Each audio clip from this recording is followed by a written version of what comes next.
दुनिया का एक ऐसा देश जो हर बार भारत से मुंह की खाता है, जो खुद को इस्लामी दुनिया का बड़ा लीडर बताता है, आज उसी देश पर सबसे बड़ा सवाल उठा है। क्या एक मुल्क इतना मजबूर हो सकता है कि अपनी सेना को किसी दूसरे देश के हाथों बेच डाले?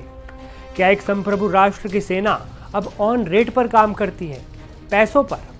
पाकिस्तान की सेना जो हमेशा अपने शौर्य की डींग हाँकती थी, आज उसी सेना के 25,000 सैनिकों को सऊदी अरब में तैनात किया जा रहा है। ये तैनाती सुरक्षा के नाम पर है या फिर पाकिस्तान की डूबती अर्थव्यवस्था को बचाने के लिए की गई एक सौदेबाजी है? पाकिस्तान के आर्मी चीफ आसिम मुनीर और सऊदी क्राउन प्रिंस मोहम्मद बिन सलमान के बीच हुए एक सीक्रेट रक्षा समझौते से पर्दा उठ गया है। इस डील के मायने क्या हैं? कैसे पाकिस्तान सिर्फ 10 अरब डॉलर के लिए अपना स्वाभिमान दांव पर लगा रहा है? और क्यों इस डील में भारत और चीन के फाइटर जेट का भी जिक्र है? आज हम पाकिस्तान की मजबूरी की पूरी कहानी आपके सामने रखेंगे। नमस्ते, मैं हूं असीम और आप देख रहे हैं एनडीटीवी इंडिया। सबसे पहले बात करते हैं इस चौंकाने वाले खुलासे की। रिपोर्ट्स के मुताबिक पाकिस्तान और सऊदी अरब के बीच एक गुप्त रक्षा समझौता हुआ है।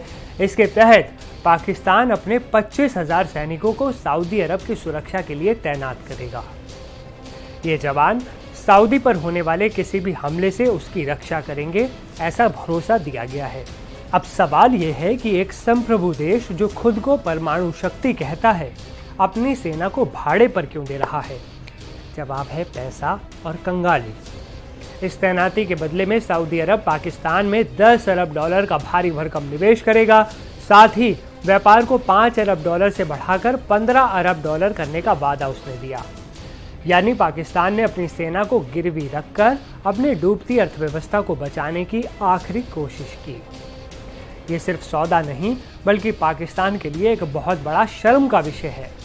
इस डील में सबसे शर्मनाक पहलू है पाकिस्तानी सैनिकों की कीमत। पाकिस्तान अपने 25,000 सैनिकों को सऊदी में भेजेगा, जिसमें 4 ब्रिगेड, एयरफोर्स की 2 स्क्वाड्रन और 2 नेवल फ्लीट शामिल हैं। इन सैनिकों को हर महीने 1600 अमेरिकी डॉलर मिलेंगे। ये राशि संयुक्त राष्ट्र के शांति रक्षकों को मिलने वाली राशि से भी 200 डॉलर ज़्यादा है। अब यहाँ सवाल ये है कि जिस देश की सेना का गौरव अपनी जमीन पर लड़ने में था, आज वो डॉलर के लिए अपनी राष्ट्रीय सीमाओं से दूर किसी और की ज़मीन पर किराए की फौज बनकर तैनात हो रही है।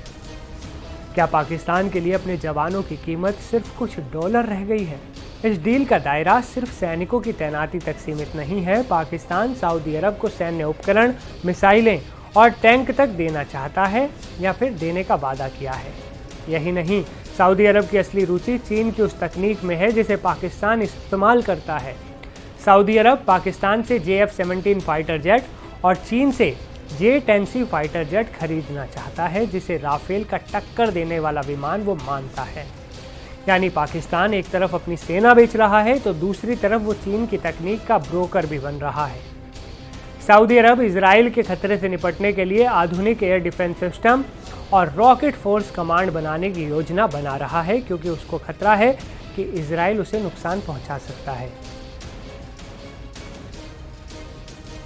इस डील का एक और अहम पहलू है भारत और तालिबान। सऊदी अरब ने पाकिस्तान को भविष्य में आर्थिक डिफॉल्ट और प्रतिबंधों से बचाने का तो वादा किया ही है, साथ ही एक बड़ी कूटनीतिक मदद का भी भरोसा दिया गया है। सऊदी अरब कूटनीतिक माध्यम से पाकिस्तान के भारत और अफगान तालिबान के साथ संबंधों को सुधारने में मदद करेगा, ऐसा वादा उसने किया है। सऊदी ने कहा है कि वो भारत और पाकिस्तान के बीच स्वस्थ और संतुलित रुख बनाए रखेगा।